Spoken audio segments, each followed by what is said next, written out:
युसीसीचं काय? युसीसी आणणार? युसीसी आणणार. युसीसी 100% आणणार. युसीसीच्या संदर्भात एक कमिटी आम्ही तयार करतो आहोत. लवकरच मी ती अधिवेशनामध्ये घोषित करेन. शेवटी भारतरत्न डॉक्टर बाबासाहेब आंबेडकरांनी जे संविधान लिहिलं, या संविधानामध्ये डायरेक्टिव्ह प्रिन्सिपल ऑफ स्टेट पॉलिसीमध्ये प्रत्येक राज्यावर त्यांनी ही जबाबदारी टाकलेली आहे की त्यांनी युनिफॉर्म सिव्हिल कोड आणला पाहिजे. जर राज्य ते आणणार नाहीत तर we will be failing in our duty. Doctor Babasaheb आंबेडकरांचं नाव घेण्याचा आपल्याला अधिकार राहणार नाही. त्यामुळे महाराष्ट्रामध्ये आम्ही युसीसी आणणार.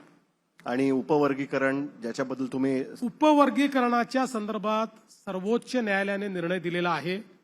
तथापि त्यांनी आता फक्त एक्सप्रेस केलंय की या गोष्टी झाल्या पाहिजेत. एक्सप्रेस नाही केलेला, निर्णय आहे तो. It is not just mere expression. It is a directive. It is a directive to every state की तुम्ही हे करा.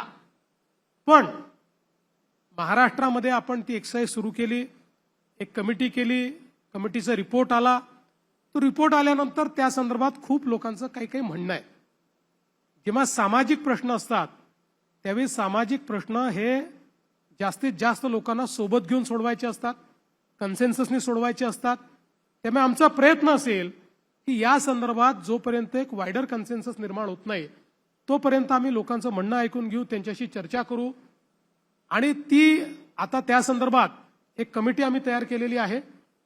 ज्या कमिटीमध्ये चीफ सेक्रेटरी आहेत, ते सगळ्यांचं सजेशन ऑब्जेक्शन ऐकून घेणार आहेत.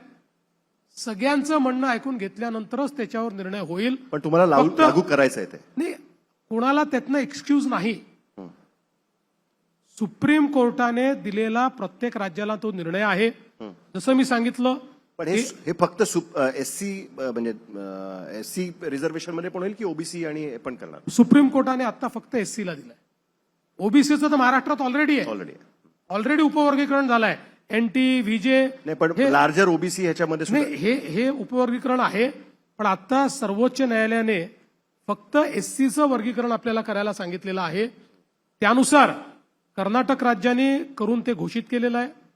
तेलंगणा राज्याने करून ते घोषित केलेलं आहे. महाराष्ट्रात ही प्रक्रिया चालली आहे.